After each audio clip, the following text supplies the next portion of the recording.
a la sombra de la campana de la libertad, donde se forjó por primera vez la promesa de la independencia estadounidense, una declaración diferente se escribía con sangre sobre el asfalto de Filadelfia a finales del siglo XX. Una declaración de guerra que convertiría la ciudad del amor fraternal en un hervidero de vicio y violencia. Filadelfia es una ciudad con una larga y arraigada historia de crimen organizado, una metrópolis donde las fronteras entre la ley y los delincuentes a menudo se han difuminado en una niebla gris de corrupción y ambición. Ya hemos explorado el lado oscuro de esta ciudad, ahondando en el aterrador reinado de la mafia negra de Filadelfia y el control tradicional y anticuado de la familia italoamericana local, la Cosa Nostra. Pero la historia detesta el vacío, y cuando los antiguos dioses del submundo caen, nuevos demonios resurgirán de las cenizas para ocupar su lugar, ávidos del poder que quedó en las calles. Hoy dirigimos nuestra mirada a un grupo que surgió con la ferocidad de un maremoto, un colectivo de hombres jóvenes, ambiciosos y despiadados, comúnmente conocido como la Mafia Negra Junior. No pidieron permiso para existir. Surgieron en el preciso momento en que la Mafia Negra original de Filadelfia fue desmantelada por las fuerzas del orden, pisoteando las ruinas de sus predecesores para apoderarse del trono y tomar el control de casi todo el tráfico de drogas en la ciudad con puño de hierro. El ascenso de la Mafia Negra juvenil no es solo una historia de criminales, es una instantánea de la era del crack en Filadelfia, una época en la que la ciudad estaba inundada de un polvo blanco que destruía comunidades mientras construía imperios, una época en la que el dinero fluía hacia los gánsteres como el agua de una presa rota. Sin embargo, esta riqueza estaba contaminada, mezclada inextricablemente con ríos de sangre que fluían de aquellos que tuvieron la mala suerte de perder en estos viciosos juegos de territorio y respeto. Esta es la historia de la Mafia Negra juvenil al otro lado de la ley, una narrativa de arrogancia, violencia y la inevitable caída que espera a quienes se acercan demasiado al sol de la notoriedad criminal. Para comprender a la Mafia Negra juvenil, primero hay que recordar a los monstruos que caminaron antes que ellos. La Mafia Negra de Filadelfia original, fundada por el infame Sam Christian a finales de la década de 1960. Un grupo que aterrorizó la ciudad durante casi 10 años con una brutalidad que se volvió legendaria. Estos no eran simples matones callejeros. Impusieron impuestos a todos los traficantes de drogas, extorsionaron a los empresarios, cometieron robos descarados y ejecutaron asesinatos brutales que dejaron a la ciudad en un estado de miedo constante. A principios de la década de 1980, el reinado de la Mafia Negra original prácticamente había llegado a su fin, ya que casi todos sus miembros clave habían sido encarcelados en penitenciarías federales, creando un enorme vacío de poder entre los gánsteres afroamericanos que pedía a gritos ser llenado. En este vacío surgió la Mafia Negra Junior, o JBM, una nueva generación de criminales que habían observado, aprendido y ahora buscaban superar la violencia de sus antepasados. En el centro de este nuevo orden se encontraba un hombre llamado Aaron Jones, nacido en Filadelfia en la década de 1960. Un niño de la ciudad que presenció el mundo criminal de primera mano desde una edad temprana, absorbiendo las lecciones de la calle incluso antes de poder afeitarse. Jones no era un extraño que miraba desde afuera. De niño, hacía recados para Robert Mims, uno de los fundadores de la Mafia Negra original, adquiriendo un aterrador aprendizaje en los mecanismos del poder y la intimidación. Pero Jones tenía una visión que iba más allá del mero vandalismo. Fundó una nueva pandilla con sus amigos de la infancia Mark Casey y Leonard Patterson, unidos por un vínculo forjado en los fuegos de su juventud. Aaron Jones era un hombre poseído por una visión cinematográfica específica, fascinado por la película de culto de Francis Ford Coppola. El Padrino, viendo en la familia Corleone no una advertencia, sino un plan para el éxito. Esta fascinación no era una obsesión solitaria. Se contagió a Casey y Patterson, y los tres compartían una visión común de sus vidas y su futuro, inspirada en la dinámica ficticia de la mafia italiana. Inspirados por los temas de la película, lealtad, omertá y crueldad absoluta, buscaron construir su propio imperio criminal, no menos formidable que el clan Corleone, con el objetivo de dotar de estructura corporativa al caos del narcotráfico. Comenzaron su ascenso reclutando a personas que pudieran ayudarles a acceder a las altas esferas del tráfico de crack, reconociendo que para dominar las calles necesitaban soldados y asalariados que estuvieran en la cima de su popularidad y capacidad en ese momento. Necesitaban hombres con hambre de venganza, capaces de ejercer la violencia y que comprendieran que la JBM no era solo una pandilla, sino una forma de vida que exigía sumisión total. Uno de esos valiosos activos reclutados en sus filas fue Leroy Bucky Davis, una figura que se haría famosa por méritos propios y era conocido como amigo cercano de la futura estrella de Hollywood, Will Smith.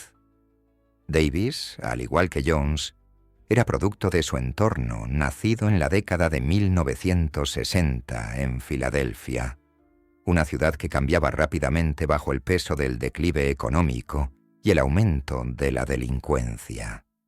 Criado en una familia cristiana que intentó guiarlo hacia la luz, Leroy se encontró inicialmente en el cuadrilátero de boxeo, un lugar donde la disciplina y la agresividad podían canalizarse hacia algo positivo y donde alcanzó un éxito significativo. Para 1974, era una estrella en el circuito local y conocido como un prodigio local, un joven con un futuro que parecía destinado a las páginas deportivas más que a los partes policiales. Pero el atractivo de la calle es un narcótico poderoso, y a pesar de su logro en el cuadrilátero, Bucky no pudo resistirse a la tentación de las calles, que le prometían dinero fácil y poder que el boxeo no podía proporcionar con la suficiente rapidez. A finales de la década de 1980, la transformación era completa. Bucky era un miembro de pleno derecho de JBM, utilizando su espíritu de lucha para conquistar amplios territorios para la pandilla e imponer su voluntad en el vecindario. En la cúspide de su carrera en el hampa, Bucky transportaba cantidades masivas de producto, vendiendo unos 50 kilos de droga al mes, un volumen que generaba una inmensa riqueza y consolidaba su estatus como jefe de la organización. Sin embargo, la verdadera clave del meteórico ascenso del JBM no fue solo la fuerza local, sino la logística estratégica, en concreto la conexión de Aaron Jones con los proveedores de cocaína en California, a través de otro pandillero, James Cole. Este canal era el alma de la organización, ya que el crack se fabrica a partir de la cocaína, y quien controla el polvo, controla las calles.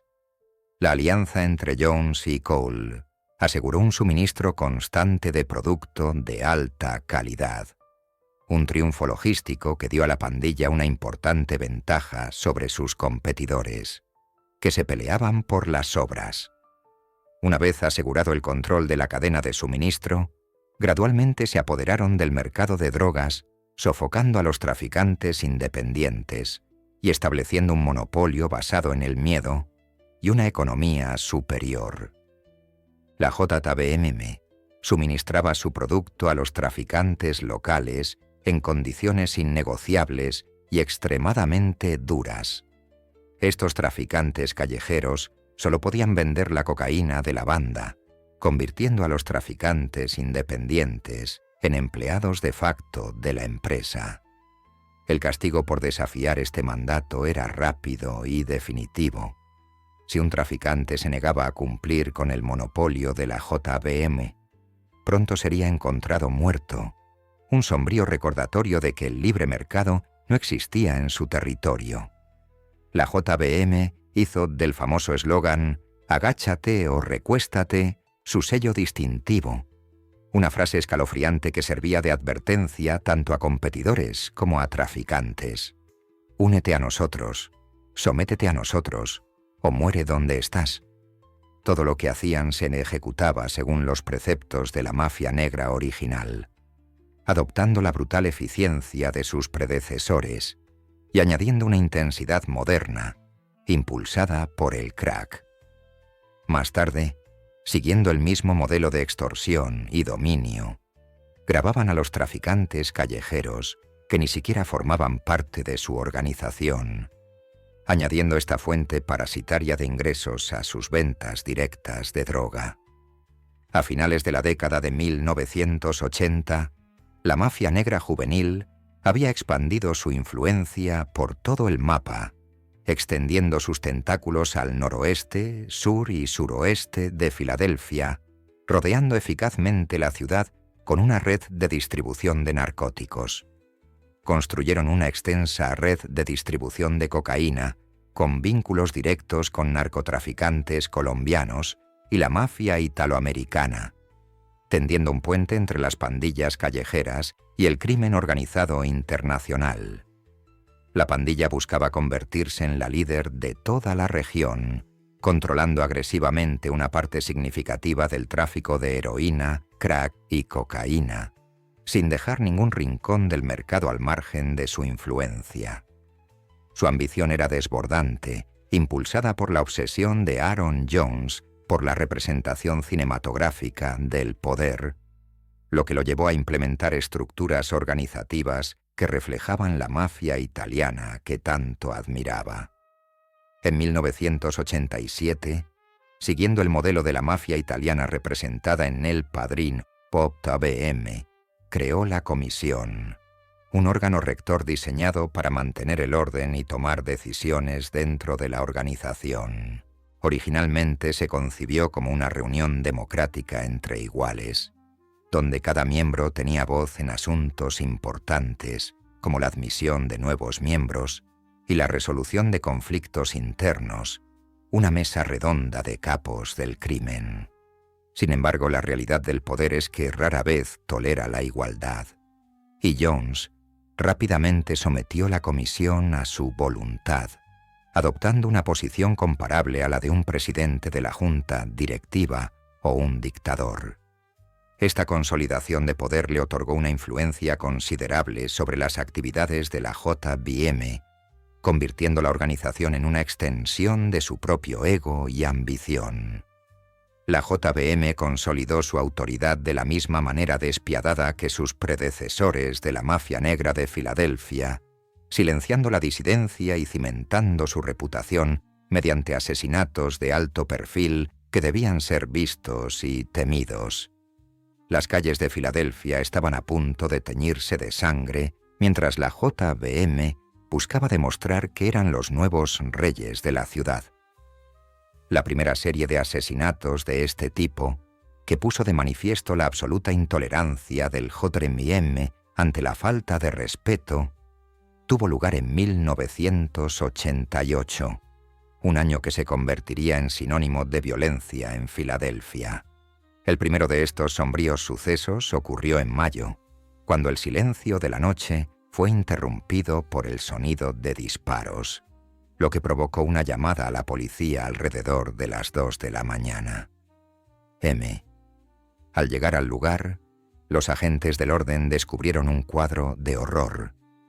4 cuerpos acribillados a balazos, una masacre que no dejaba margen de supervivencia.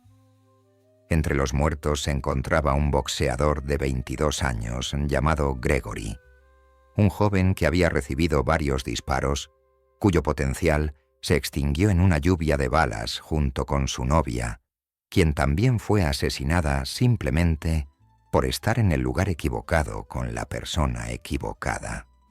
No se trató de un acto de violencia aleatorio, ni de un robo que salió mal. Fue un mensaje a su propia gente, una declaración a sangre fría de que nadie estaba a salvo. Así fue como el JBM resolvió sus conflictos internos y mantuvo un férreo control sobre su negocio, dejando perfectamente claro que no darían un trato especial a nadie, sin importar su estatus o conexiones. El derramamiento de sangre continuó mientras atacaban a otra víctima, Mark Lisby, de 25 años, en un crimen que los investigadores inmediatamente interpretaron como otro asesinato a sueldo organizado por el JBM.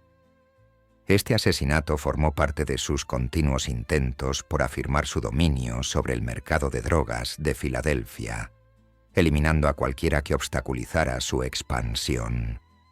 Al igual que los asesinatos anteriores, la muerte de Lisby no fue un simple acto de violencia, sino un escalofriante ejemplo de las tácticas despiadadas de la banda, diseñadas para infundir terror en los corazones de rivales y subordinados por igual. Hasta ese momento, el JBM había estado involucrado en al menos 25 asesinatos, una cifra asombrosa de muertos que convirtió las calles de la ciudad en un matadero. Las víctimas de esta purga fueron una mezcla de competidores, deudores y, trágicamente, sus propios miembros, sospechosos de robo, traición o el peor pecado, delatar a la policía. La paranoia dentro de la organización era rampante, como lo demuestra el caso de Reginald Riedenberg, uno de los lugartenientes de la pandilla que cayó en desgracia. Corrieron rumores de que robaba a la organización, apropiándose de las enormes ganancias, y los líderes de la pandilla lo asesinaron sin dudarlo, demostrando que el rango no ofrecía protección contra la ira del JBM. También estuvo el trágico caso de Albert Regan, un estafador local que decidió dejar el JBM, una decisión que le costaría todo. Ya no quería compartir el dinero que tanto le había costado ganar con la pandilla, ni pagar los exorbitantes tributos callejeros que exigían, creyendo que podía valerse por sí mismo. Ese acto de desafío bastó para que un escuadrón de la muerte fuera enviado de inmediato para silenciarlo antes de que su rebelión pudiera inspirar a otros. Regan fue eliminado con gran prejuicio, y su asesinato desencadenó una reacción en cadena de violencia que consumió a cualquiera relacionado con él. 2 traficantes más fueron eliminados justo después de él, ejecutados simplemente porque ellos también habían entrado en conflicto con la JBM, considerada un desafío directo a su autoridad. En ese mismo sangriento año de 1988, la vieja guardia intentó regresar. El líder de la mafia negra de Filadelfia original, Sam Christian, fue liberado de prisión e intentó recuperar su poder en un mundo que había seguido adelante sin él. Sin embargo, el panorama había cambiado, y pronto se dio cuenta de que su tiempo había terminado. Dimitiendo con dignidad en lugar de enfrentarse a la ira de los jóvenes lobos, e incluso hubo evidencia de que actuó como árbitro en algunos conflictos de la JBM, un fantasma del pasado que mediaba en la violencia del presente. Pero aunque las cosas se resolvieron pacíficamente para Sam Christian, el JBM pronto se topó con un rival que no tenía intención de ceder, negociar ni doblegarse a la jerarquía local. La pandilla se vio envuelta en uno de los conflictos más sangrientos de la historia de Filadelfia, una guerra que redefiniría la brutalidad en la ciudad. Se trataba de una guerra contra la pandilla jamaiquina, conocida como Shower Posse, una organización famosa por su brutalidad extrema y su inflexibilidad a la hora de recurrir a la violencia. Shower Posse buscaba expandir su influencia en el mercado de Filadelfia, considerando la ciudad como un terreno fértil para sus propias operaciones. y no se dejaron intimidar por la reputación del JBM. La pandilla recibió su siniestro nombre de su método de guerra preferido. Arrasaban con sus enemigos, disparando armas automáticas con temerario desenfreno para asegurar una devastación total. Para cuando los jamaicanos pusieron la mira en Filadelfia, ya se habían establecido en grandes ciudades como Nueva York y Washington D.C., dejando un reguero de cadáveres a su paso. A pesar de mantenerlo todo bajo control mediante el asesinato y la intimidación, la Mafia Negra Junior se encontró frente a una banda igual de violenta, si no más, una fuerza de la naturaleza que operaba con una imprevisibilidad aterradora. Este conflicto no era solo una disputa territorial por esquinas y casas de droga. Era un desafío a la existencia misma de la JBM, una batalla por la supremacía donde su reputación estaba en juego. Uno de los jugadores clave de la JBM, conocido como Blitz, dirigía las operaciones de la banda con precisión y orden, encarnando el enfoque empresarial que Aaron Jones deseaba. Era un estratega que se aseguraba de que su red de distribución se mantuviera firme y sus negocios activos, asegurando que el dinero fluyera sin interrupciones. Su agenda estaba planificada al detalle y todo, desde la cadena de suministro hasta las ventas callejeras, estaba calculado. Pero de repente algo falló en su bien engrasada maquinaria. Los clientes habituales de Blitz, los traficantes a quienes les vendía en pequeñas cantidades para mantener la liquidez, empezaron a desaparecer de las calles sin previo aviso.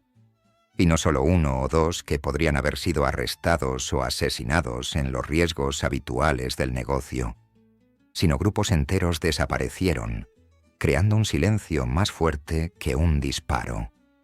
Esto no era normal, y Blitz lo sabía. Los compradores le eran leales, y su repentina desaparición no solo fue un golpe a sus ganancias, sino un mensaje. Era una señal de alarma que sonaba en la noche, y Blitz no era de los que ignoraban las señales, especialmente en un negocio peligroso como el narcotráfico, donde incluso pequeños cambios podían a veces causar grandes problemas y acabar en una tumba poco profunda. Blitz decidió llegar al fondo del asunto de inmediato y se encargó de investigar el problema. Empezó a recorrer los barrios como un auténtico detective, recorriendo los rincones más oscuros de la ciudad en busca de sus clientes desaparecidos. Finalmente, vio a uno de ellos en una farmacia, un hombre que actuaba con naturalidad, como si nada hubiera pasado, intentando pasar desapercibido. Blitz se acercó a él y, sin dudarlo, fue directo al grano, exigiendo saber por qué el negocio había cerrado. El cliente, aterrorizado por el enfrentamiento, se derrumbó de inmediato y reveló la verdad que había aterrorizado las calles. Le contó que una nueva banda había aparecido en la ciudad, una fuerza que estaba cambiando las reglas del juego. Shower Pose había empezado a vender productos tan buenos como los de JBM, desafiando su monopolio de la calidad. Pero había algo más, un factor mucho más potente que la calidad del producto: el miedo. La Shower Pose era mucho más temida que la mafia de Jones. Su reputación de violencia indiscriminada hacía que la JBM pareciera contenida en comparación. Las calles conocían a fondo la brutalidad de los jamaicanos y los traficantes cambiaban de bando simplemente para sobrevivir. Aunque Blitz comprendía que meterse con una banda así no era broma y podía desatar una guerra para la que no estaban preparados, su lealtad a la JBM y el control de su territorio eran más importantes que su seguridad personal. Tras recabar toda la información posible, acudió de inmediato a sus superiores, quienes escucharon el informe y le dieron luz verde para manejar la situación. Blitz localizó a uno de los traficantes jamaicanos y le lanzó una severa advertencia. Se mantuviera alejado de su territorio o se enfrentaría a las consecuencias. En respuesta, los jamaicanos no negociaron ni se retiraron. Dispararon contra Blitz ese mismo día, lanzando un descarado ataque que mató a varios de sus hombres al instante. Fue una declaración de guerra escrita con sangre, y para mediados de 1989, las calles de Filadelfia se habían convertido en un verdadero campo de batalla donde nadie estaba a salvo. Pero eso no era todo a lo que se enfrentaba el JBM. Mientras la organización estaba en guerra con la Shower Posse, simultáneamente se veía desgarrada por conflictos internos que la debilitaban desde dentro. Como se mencionó anteriormente, el teniente Reginald Riedenberg robó a la banda y pagó por ello con su vida, víctima de la política de tolerancia cero de la organización. Lo mismo le ocurrió a su cómplice Cedric Rose, quien corrió la misma suerte, demostrando que la traición era una sentencia de muerte. 2 meses después, el número de muertos seguía aumentando con la muerte a tiros de 2 miembros más de la JBM, Anthony Fletcher y Eric Hurst, lo que desestabilizó aún más al grupo. Uno de los tiradores fue arrestado y acusado. Raymond Adams, como se llamaba al sicario, terminó en un centro de detención sin derecho a fianza, atrapado en la red de las fuerzas del orden. Su compañero, sin embargo, logró escapar a la sombra y permanecer de incógnito sin que se hiciera justicia. Fletcher y Hurst habían desempeñado papeles clave en las operaciones de la Mafia Negra Junior en el suroeste de Filadelfia, y sus muertes dejaron un vacío significativo en la estructura de liderazgo. Si bien la policía conocía a Eric, quien figuraba en sus bases de datos como un conocido delincuente, Anthony ocultó su participación en la JBM hasta el final, viviendo una doble vida que engañó incluso a las autoridades. Todo cambió tras su asesinato, a medida que la investigación desvelaba el secretismo. La policía descubrió que Fletcher hacía entregas a varias casas de trapicheo en el suroeste de la ciudad, sirviendo como un centro logístico crucial para la pandilla. La investigación reveló que los asesinatos fueron ordenados por un exmiembro de JBM que guardaba rencor, un hombre que conocía el funcionamiento interno de la pandilla y cómo perjudicarlos al máximo. Sabía que matar a estos hombres en concreto sería un duro golpe para Aaron Jones, un golpe directo a su red de distribución.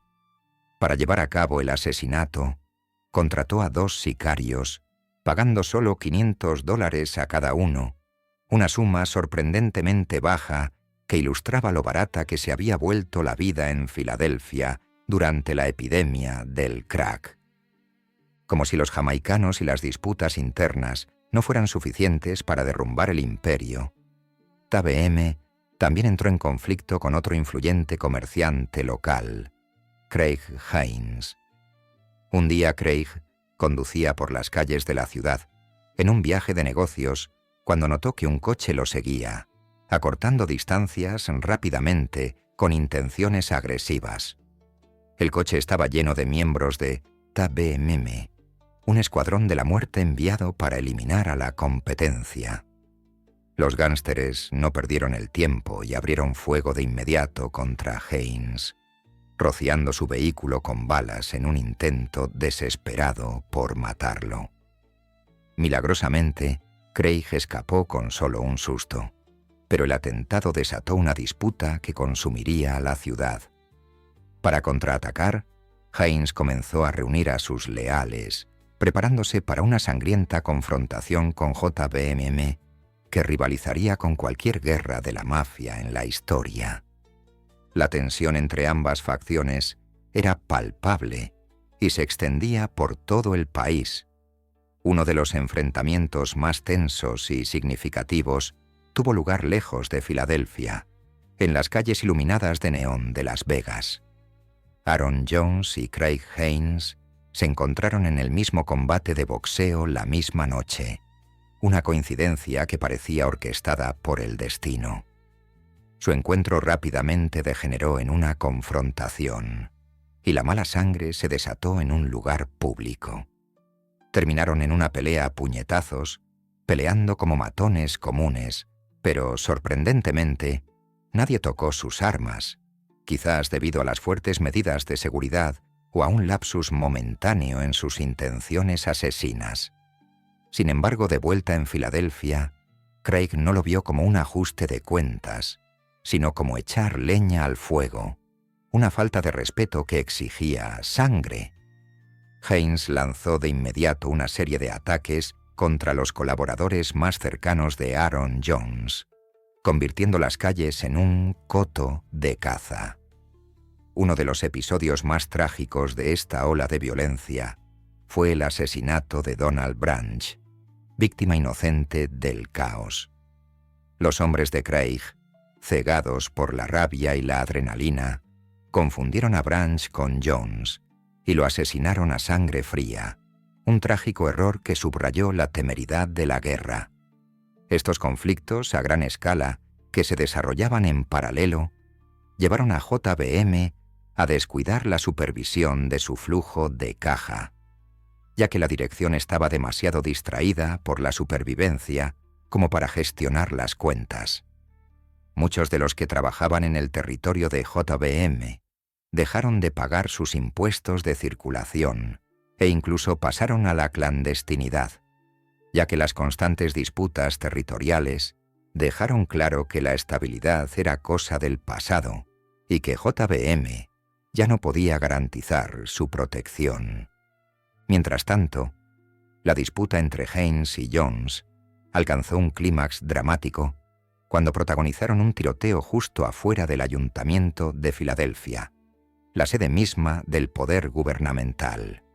Esto fue una atrevida, incluso para los estándares de la época, una descarada muestra de anarquía que conmocionó la conciencia de la ciudad. El enfrentamiento a plena luz del día demostró la magnitud del poder e influencia de la pandilla, dejando claro que se habían convertido en una amenaza demasiado seria para la seguridad pública como para seguir ignorándola. Ya no era posible ignorar la creciente violencia callejera. La guerra había llegado a las puertas del alcalde. Este evento impulsó a las fuerzas del orden, que habían estado monitoreando las actividades de JBM durante algún tiempo, a tomar finalmente medidas más decisivas, al comprender que la contención ya no era una opción. Haynes fue pronto arrestado y acusado de numerosos delitos, lo que provocó la retirada de un combatiente, pero la ley también se abalanzó sobre el rey. El 1 de septiembre de 1989, Aaron Jones también fue arrestado, lo que marcó el principio del fin del liderazgo del JBM. Su fianza se fijó en la asombrosa suma de $3 millones, una cifra destinada a mantenerlo tras las rejas. Sin embargo, su arresto estaba relacionado con otro delito, no con el imperio del narcotráfico que había construido. En febrero de ese año, participó en un brutal ataque contra Richard Isaac, quien sobrevivió tras recibir 10 disparos en el brazo, el pecho, el muslo y la cara. Testimonio de la brutalidad de la participación personal de Jones en la violencia. Isaac quedó paralizado y confinado a una silla de ruedas para el resto de su vida, un monumento viviente a la crueldad de la pandilla. Isaac lo recordaba todo con claridad, con la memoria marcada por el trauma. Jones, junto con otro miembro de la JBM llamado Samuel Brown y un tirador no identificado, abrieron fuego contra Richard mientras éste se encontraba en una esquina, ejecutando una emboscada planeada. Incluso después de que Isaac cayera al suelo, indefenso y sangrando, los atacantes continuaron disparándole, acribillándolo hasta que Aaron supuestamente dijo: «Me he quedado sin balas». Una escalofriante declaración de indiferencia. Solo entonces el trío huyó del lugar, dejando al hombre desangrado en la acera. Este fue un castigo por negarse a trabajar para la JBM y optar por mantenerse independiente, una violenta imposición de su filosofía de agáchate o tírate. El caso contra Jones y Brown no cobró impulso de inmediato, a pesar de la brutalidad del crimen. Ambos miembros fueron arrestados poco después del ataque, pero el sistema legal se tambaleó cuando se utilizaron tácticas de intimidación. Durante la audiencia preliminar celebrada en junio, Isaac se retractó inesperadamente de su testimonio anterior, en el que había identificado a los tiradores, alegando pérdida de memoria o confusión. Esto condujo a la retirada de los cargos, una victoria temporal para Jones que le permitió continuar con su régimen de terror. Sin embargo, más tarde se supo que Richard había sido intimidado por miembros del Elgona BM, aterrorizados y silenciados por las amenazas contra sus seres queridos. El propio Isaac admitió posteriormente haber oído rumores de que, si continuaba testificando, su familia sería el próximo objetivo, una amenaza que sabía que el JB llevaría a cabo. El comienzo de 1990 estuvo marcado por un alto nivel de violencia por parte de jóvenes miembros de la mafia negra juvenil, quienes ansiaban demostrar su valía ante la ausencia de un liderazgo fuerte. En respuesta a la creciente ola de violencia, las autoridades locales de Filadelfia adoptaron una política más activa para combatir la proliferación de armas, intentando desesperadamente contener el derramamiento de sangre. En 1991, la Red Antidrogas y Antiviolencia de Filadelfia lanzó un programa de entrega voluntaria de armas, con la esperanza de desarmar las calles mediante la buena voluntad.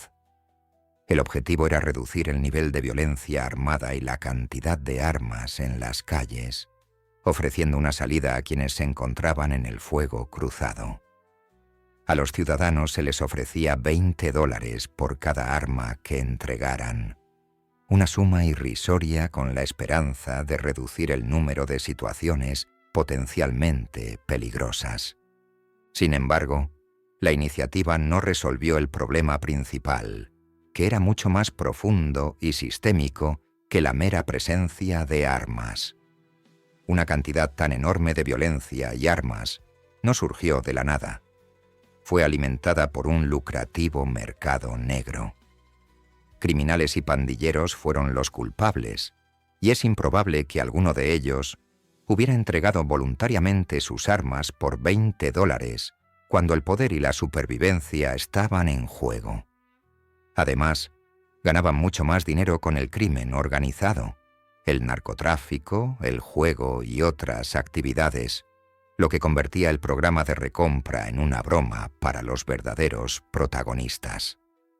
Por lo tanto, el problema tenía que resolverse de otra manera, y las fuerzas del orden asumieron la tarea con renovado vigor, centrándose en el dinero. Tras varios meses de investigación, lograron incautar $200,000 en efectivo, joyas y automóviles pertenecientes a miembros de JBM, golpeándolos donde más les dolía. Además, se descubrió una gran trama de lavado de dinero, revelando la sofisticación de las operaciones financieras de la pandilla. JBM blanqueaba dinero sucio a través de concesionarios de automóviles locales, donde 3 vendedores participaban en transacciones ilegales, lo que les ayudaba ni a ocultar ingresos provenientes del narcotráfico y a evitar la atención del IRS. Todos fueron a la cárcel, lo que desmanteló la capacidad de la pandilla para blanquear su dinero. El arresto no terminó ahí. La red se estaba ampliando. La policía acusó a 4 hombres vinculados al tráfico de cocaína y crack en el condado de Newcastle, en el vecino estado de Delaware, lo que demuestra que el alcance de la pandilla se extendía más allá de los límites de la ciudad. Suministraban alrededor de 1 kilogramo de pólvora a Wilmington, Pensilvania, cada semana, inundando los suburbios de drogas. En aquel entonces, Un kilo estaba valorado en aproximadamente $100.000, lo que significaba que millones fluían por ese único conducto. Los acusados fueron enviados a una prisión federal sin fianza, eliminando a distribuidores clave de la Junta. Poco antes, Mark Casey, el hombre que se esperaba que se apoderara del territorio de Haynes si JBM ganaba la guerra, fue arrestado tras cortar otra cabeza de la Hidra. Más tarde, en octubre de 1989, murió en prisión y sus sueños de imperio terminaron en una celda. La muerte de Casey se declaró oficialmente un accidente causado por una sobredosis, un final patético para un aspirante a capo. Los investigadores determinaron que había tomado una mezcla letal de jarabe para la tos, cocaína y el sedante glutatión, un cóctel que le paró el corazón. En mayo de 1990, la historia del héroe Bucky Davis, quien fue una figura extremadamente valiosa durante el ascenso de JBM al Olimpo del crimen, también llegó a su fin. Su muerte aún está envuelta en misterio, testimonio de la naturaleza caótica del colapso de la pandilla. Se cree que el héroe fue víctima de una lucha interna de poder y una disputa territorial, devorada por la misma organización que él ayudó a construir. En 1991, se produjo un tiroteo en un club nocturno del oeste de Filadelfia, lo que marcó un nuevo capítulo en la violencia. James E. Madison, un miembro de alto rango del JBM, se encontraba dentro, creyendo que su estatus lo protegía. Todo comenzó alrededor de la 1:30 de la mañana, cuando, según la policía, alguien insultó a una mujer que acompañaba a uno de los miembros de la pandilla, lo que desencadenó un enfrentamiento mortal. A pesar de su alto estatus, Madison fue objeto de intensos disparos. Las balas recorrieron el club sin importar su rango. Logró salir del club tambaleándose en la noche, pero finalmente fue encontrado en un charco de sangre en el estacionamiento, con la vida consumiéndose en el asfalto. James fue trasladado de urgencia al hospital, pero los médicos no pudieron salvarlo. Las lesiones eran demasiado graves. Según una versión, su muerte fue un simple accidente, una bala perdida en una pelea de bar. Según otra, las mismas disputas internas estaban involucradas y el insulto fue solo un pretexto para un asesinato. En octubre de 1991, la soga empezó a apretarse en torno a Aaron Jones, el arquitecto de este sangriento imperio. Él y otros 25 pandilleros fueron acusados de conspiración para distribuir drogas, una acusación de amplio alcance destinada a desmantelar la organización. La investigación sobre JBM fue el resultado de un esfuerzo conjunto de varios agentes clave de la ley, incluyendo al agente del FBI, Jesse Coleman, quien irónicamente era cuñado de Aaron. Coleman jugó un papel crucial en la coordinación de la investigación, trabajando en estrecha colaboración con el policía estatal Tom Anselm y el detective de la policía de Filadelfia Lamont Wesson para detener a Jones. En ese momento, Jones ya estaba detenido por su participación en un apuñalamiento, pero los nuevos cargos prometían un futuro aún más sombrío. De ser declarado culpable, se enfrentaba a 6 cadenas perpetuas, además de millones de dólares en multas y la confiscación de bienes, lo que prácticamente borraría su existencia.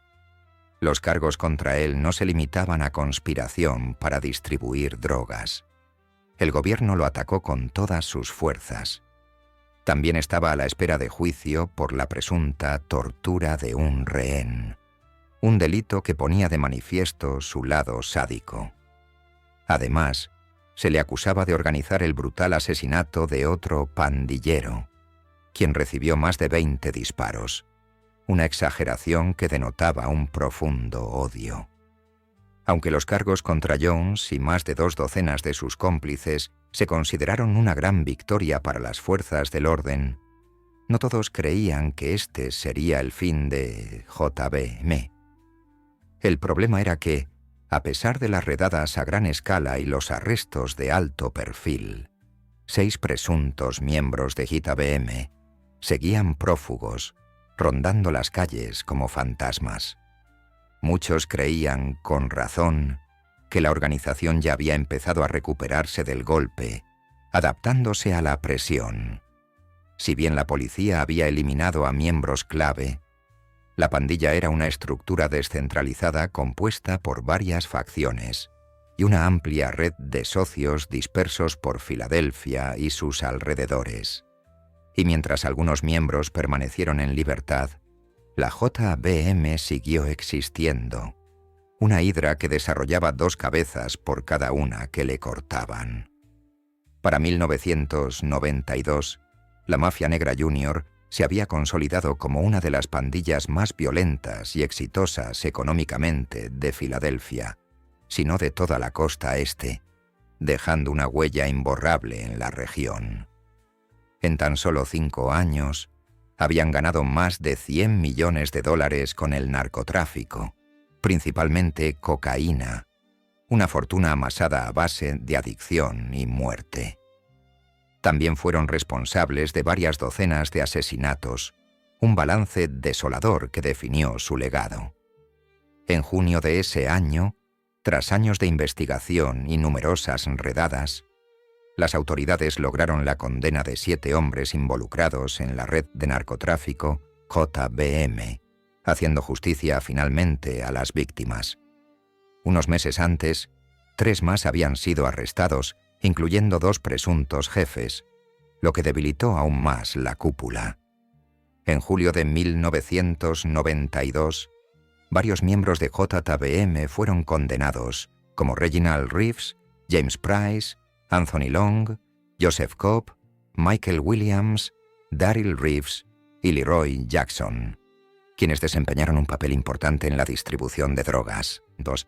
Los investigadores construyeron su caso utilizando grabaciones de audio que incriminaban a los acusados, captando sus propias voces mientras planeaban crímenes. Los registros de sus lugares más frecuentados revelaron evidencia física innegable. El testimonio de antiguos socios que cooperaron con las fuerzas del orden también proporcionó información valiosa, traicionando el código de silencio que una vez juraron mantener. A principios de abril de 1992, un jurado federal declaró a Aaron Jones, Brian Thornton y Bernard Fields culpables de cargos relacionados con drogas, lo que supuso un duro golpe para su imperio. Los abogados defensores intentaron poner en duda la credibilidad de los testigos de cargo, alegando que exageraban los hechos para salvar el pellejo. Sin embargo, las pruebas eran demasiado contundentes, el rastro de sangre y dinero demasiado evidente, y el tribunal los declaró culpables. En agosto de 1992, Thornton fue condenado a cadena perpetua, con la libertad terminada. En septiembre de ese año, Aaron Jones recibió una sentencia similar, condenándolo a morir en prisión. Este fue un golpe devastador para JBM, el último clavo en el ataúd de la organización que Jones había soñado, que rivalizaría con los Corleone. La banda comenzó a desintegrarse rápidamente, perdiendo su cohesión sin su carismático y aterrador líder. Ante el trasfondo de su colapso, surgieron nuevos actores independientes que buscaban tomar el control del narcotráfico, demostrando que el ciclo de violencia nunca termina del todo. El grupo, otrora unido e influyente, prácticamente dejó de existir, con su estructura destrozada por el peso de la ley federal. Dejaron atrás el caos y un vacío de poder abierto a la toma, una ciudad marcada por su ambición y codicia. La mafia negra juvenil, nacida de las cenizas de la antigua mafia negra, ardió con fuerza y violencia, solo para ser extinguida por las mismas fuerzas que buscaban desafiar. Su historia sirve como un brutal recordatorio del costo del narcotráfico en la era del crack, un legado de millones ganados, vidas perdidas y libertad perdida en la búsqueda de un sueño cinematográfico que se convirtió en una pesadilla.